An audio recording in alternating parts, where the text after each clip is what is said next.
So, good day sa inyo mga kasibigapi. So, ngayon mga kasibigapi, nagbabalik ako.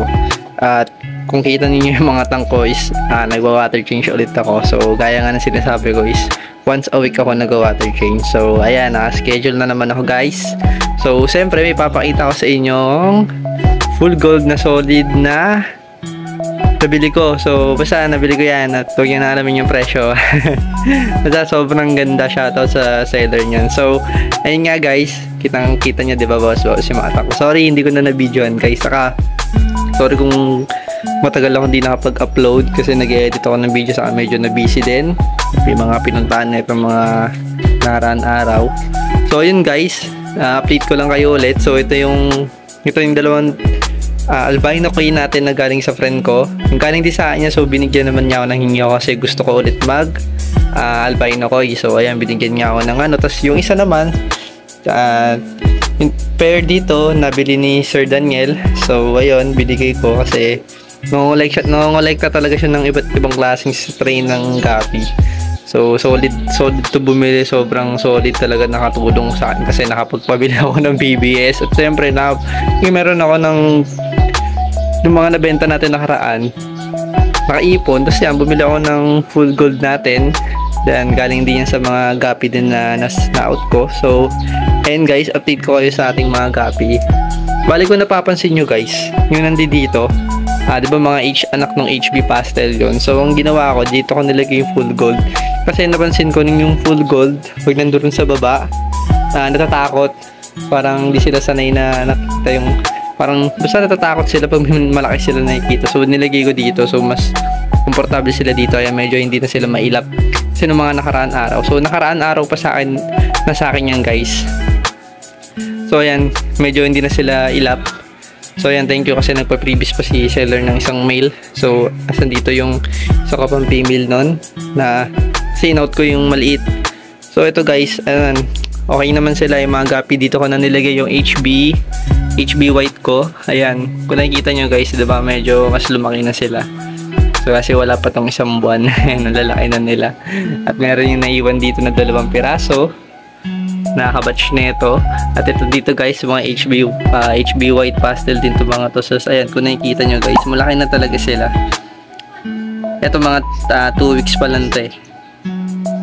Ayan, malaki na sila. So ang lilikse, sobrang lilikse. At ito, kung napapansin nyo guys, itong P-dirt natin dito, diba may isang slot doon, tapos yung isang set ng trio na yan is yan yung nakalagay dito. So pinagpalit-palit ko sila ng lagayan kasi yung isa dito na P-dirt female natin na yan, pregi na to. So gusto ko pag ganito pregi na mag-isa na siya sa tank at dyan na siya magbuga. Tapos ito din, pregi na rin to, pero medyo mas malaki yung chan nung isa, yung nandoon sa unang slot. So pinagsama ko muna yung half moon na male dyan. So ayan, tapos ito naman yung 3 male natin na platinum dito at 2 big mama. So pinagsama-sama ko na sila dito. So solo nila yan. So ayan, nagtako na naman, gusto na naman kumain. So hindi ako nakapagpakain ngayon ng BBS guys kasi kakahatch ko lang ng BBS natin kahapon ng hapon.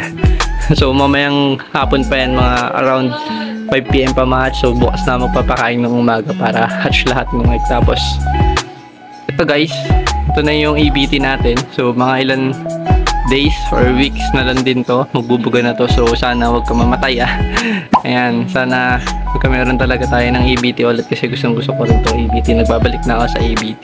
So hindi ganun kagandaan yung female natin, pero select for the best na lang tayo sa mga anak. Yun naman yung pinaka the best dun. Dapat magaling ka mag-select or tumingin ng future breeder sa mga anak.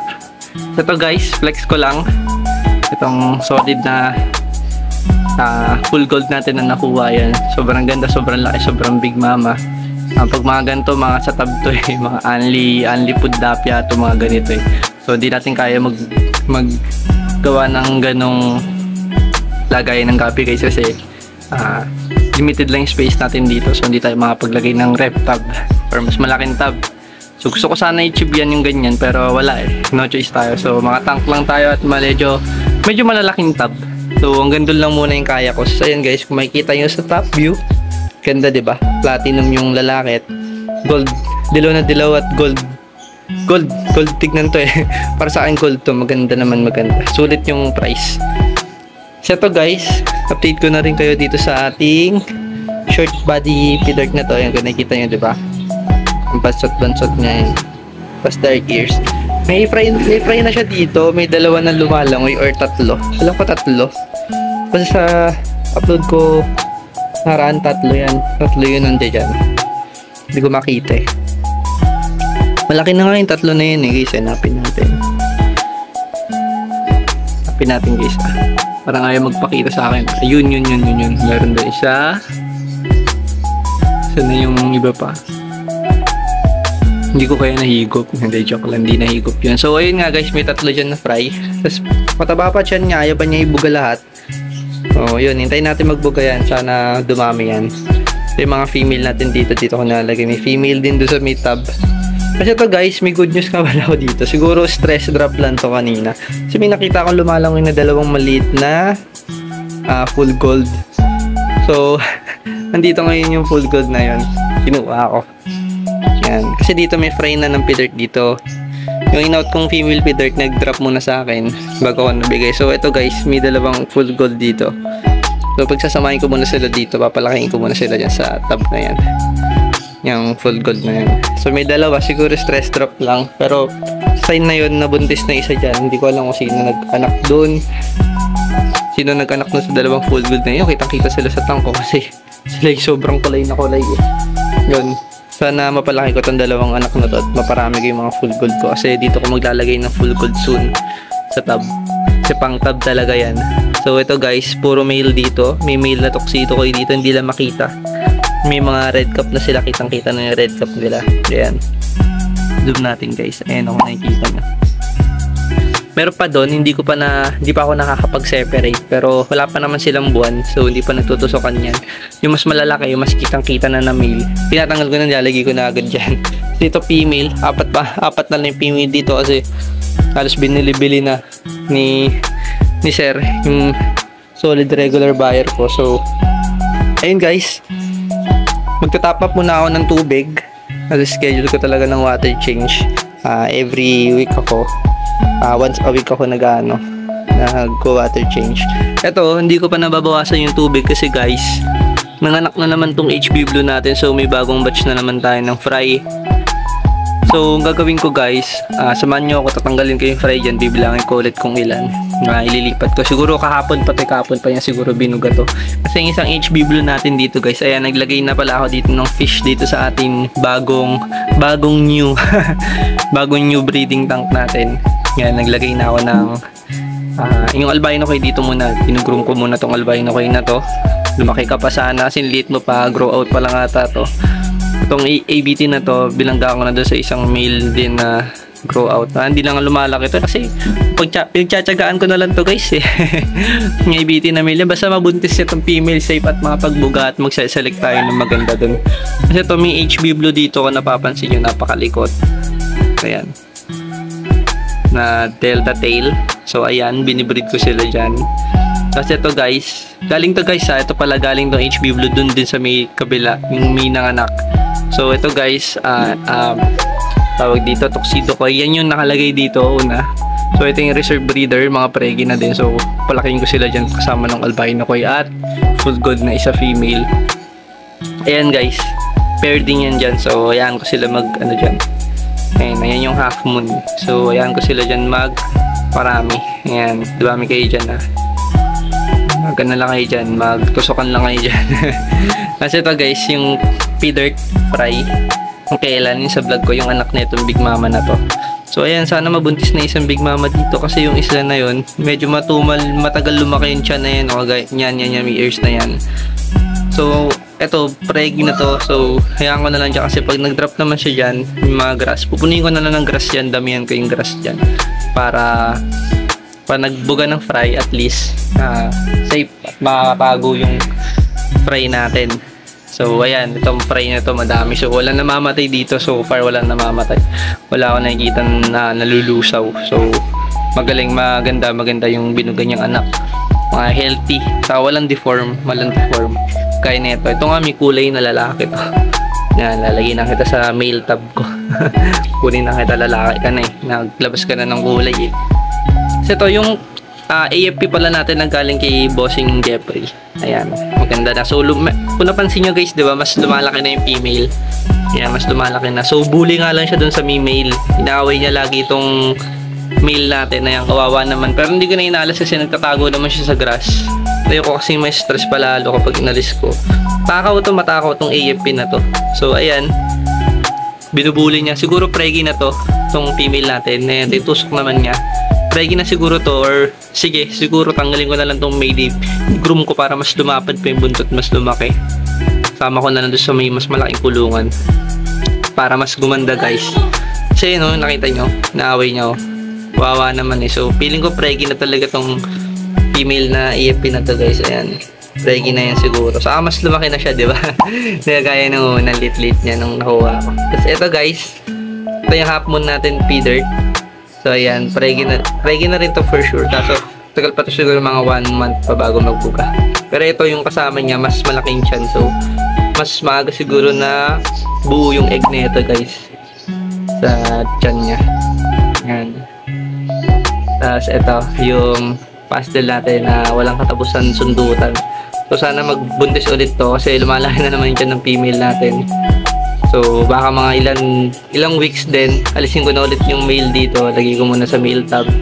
So ayan, kaya kung napapansin nyo guys, ang ganda ng male natin, nagpa-platinum. Yun yung mga pinipili ko sa pastel, gusto ko nagpa-platinum. Medyo dilaw yung tail pero parang majority nag-white talaga. So ang hirap, pero sana magdilaw, pero okay na yan kasi ang ganda naman yung pagkakalaga ko at matataba. Macho yung mga male natin at female. So yung guys, meron nga pala nagtatanong sa atin, isa sa commenter natin sa YouTube. So tinatanong niya tank reveal. So ito yung si Sir, lagi ko dito. Yan, tank reveal daw. Sir, yung mga tank ko dito sir is lahat to is 5 gallon. So 5 gallon, 5 gallon, 5 gallon, 5 gallon, 5 gallon, 5 gallon. Kung dalawa is 15 gallon na naka-divide sa 4 slot. Yan, may harang na 4 slot breeding. Sorry, nabulol pa. Yan, so pag inati mo siya sa per gallon na yan, 15 gallon, parang 3.7, parang ganun, 3.7 gallon. So mas malaki siya kada slot, mas malaki to sir sa 2.5.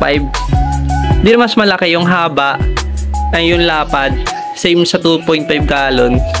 Pero dahil nga kaya siya naging 3.7, check nyo na lang guys, divide nyo na lang yung sa 15 gallon. So mas mataas kasi to guys, so mas maganda pang breeding kasi mas mataas kasi nga 15 gallon siya. So mas malaki siya sa 2.5 gallon every slot. So okay talaga for breeding, kaya bumibili ako ng ganito.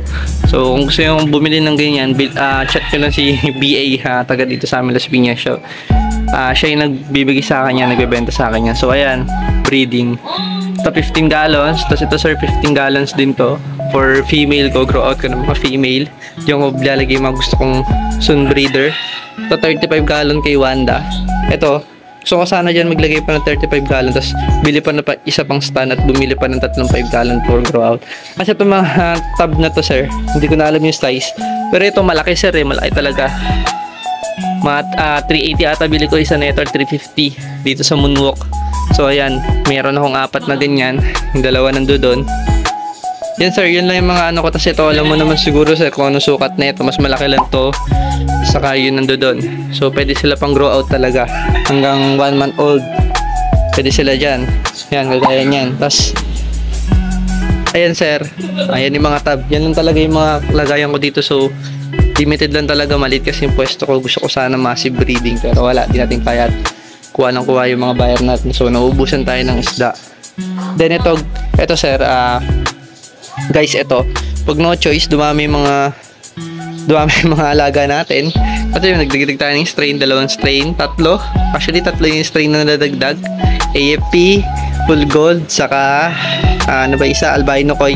Pero matagal pa naman dumami yan, so gagamitin ko na to. Siguro lalagay ko na lang to sa terrace for female lang, for female only lang. Siguro yung 3 tab na yan or 2, mga for female lang. Doon ako maglalagay ng all female. So Ayun guys, mag-top up ako ng tubig natin. Lalagyan ko na, re-refill ko na. Kukuskusin ko pa pala yung harap. So, yun lang guys. Yun lang yung update natin sa Gapi natin. So, ayun guys, thank you sa lahat ng sumusuporta and please subscribe my channel.